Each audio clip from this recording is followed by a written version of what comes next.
বাংলাদেশ থেকে এখন পর্যন্ত সৌদি আরবে পৌঁছেছেন 52,447 বাংলাদেশি। মোট 136টি ফ্লাইটে মধ্যপ্রাচ্যের দেশটিতে পাড়ি দিয়েছেন তারা। এদের মধ্যে সরকারি মাধ্যমে দেশটিতে পৌঁছেছেন 4,693 জন ও বেসরকারি মাধ্যমে পৌঁছেছেন আরও 47,754 হজযাত্রী। বুধবার হজ সম্পর্কিত বুলেটিনে জানা গেছে এ তথ্য। হজ করতে গিয়ে এখন পর্যন্ত প্রাণ গেছে 9 হজযাত্রীর। তাদের মধ্যে 4 জন মক্কায় ও 5 জন শেষ নিঃশ্বাস ত্যাগ করেছেন মদিনা নগরীতে। এখন পর্যন্ত সর্বমোট ইস্যুকৃত ভিসা 86,839টি।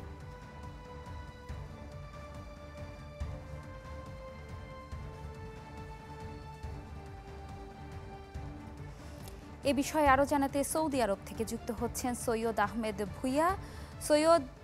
সৈয়দ, হজের প্রস্তুতি নিয়ে সর্বশেষ কি তথ্য আছে আপনার কাছে, আমাদের জানাবেন। জি, ধন্যবাদ আপনাকে। আপনি জানেন যে এটা বলেছিলেন আসলেই কিন্তু এই যে গত আজ রাত্রে থেকে আজকে পর্যন্ত সৌদি সরকার নতুন একটি কিট উদ্বোধন করেছে।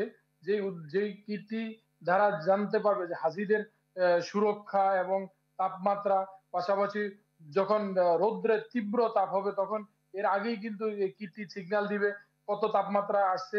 যে পাশাপাশি এবং মিনা, মুজদালিফা, আরাফা কি কোনো ধরনের ভাষা বহিক ভাষায় তাদেরকে এই কিটটি পরিচালনা করবে। পাশাপাশি যে বাংলাদেশি যে হাজিরা এখন পর্যন্ত আসছে তাদের মধ্যে কিন্তু আমি কিন্তু গতকালও বলেছি তাদের মধ্যে কিন্তু অলমোস্ট 17% বাংলাদেশি হাজি এই ট্রিটমেন্ট নিয়েছে। এদের মধ্যে উল্লেখযোগ্য হাজিরাই কিন্তু অসুস্থ ঠান্ডা জনিত রোগ যারা আসছে এবং এদের মধ্যে কিন্তু 15 জন সৌদি আরবে যে মক্কা হসপিটালে ভর্তি আছেন তাদের কিন্তু অনেকেরই কিন্তু মেডিকেল রিপোর্ট ছিল না। তারা কিন্তু বিভিন্ন ডায়াবেটিস, হার্ট ডিজিজ নিয়ে আসছেন।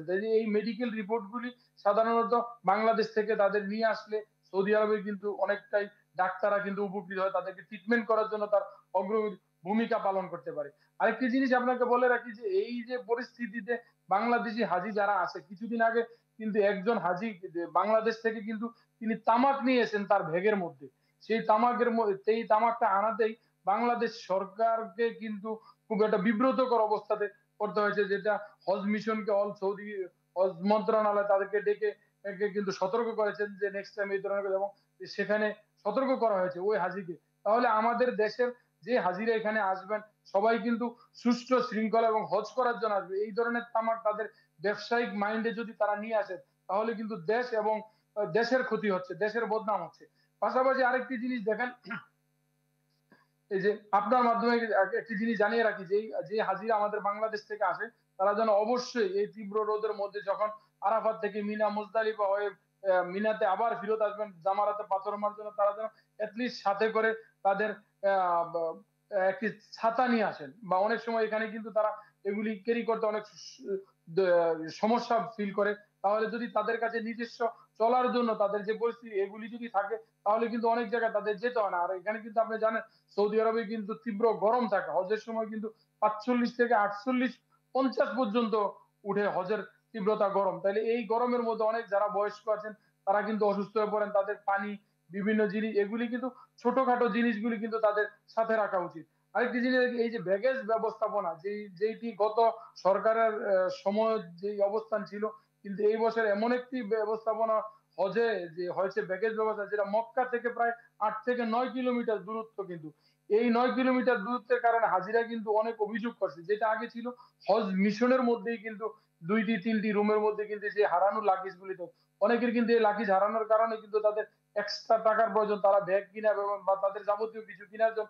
এখন কিন্তু হাজিদের এই ঘটনাটা কিন্তু আসলে তীব্র আকার ধারণ করতেছে, যেহেতু মক্কা থেকে এই 8 কিলোমিটার যেতে এখন কিন্তু যাদের রেসিডেন্ট বৈধ আইডি নাই তাদের কিন্তু মক্কায় সৌদি পুলিশ কিন্তু প্রশাসন তাদেরকে ঢুকতে দিচ্ছে না। তখন কিন্তু এদের ট্রান্সপোর্টেশন টাকা দিয়ে তারা এখানে আসতে প্রায় সৌদি 1 থেকে 150 রিয়াল বা 200 রিয়াল অনেকের খরচ হচ্ছে। তাহলে এইগুলি নিয়েই কিন্তু হাজিরা কিন্তু অনেকটা বিব্রতকর অবস্থানে আছে। যদি এতে ইমপ্রুভমেন্ট করা যায় তাহলে এটা কিন্তু বাংলাদেশি হাজিদের জন্য অনেক উপকৃত হবে। আরেকটা জিনিস বলে সৈয়দ, রাখি যে ধন্যবাদ এই আপনাকে। হাজিরা দর্শক, হজের প্রস্তুতি নিয়ে জানছিলাম সৌদি আরব থেকে।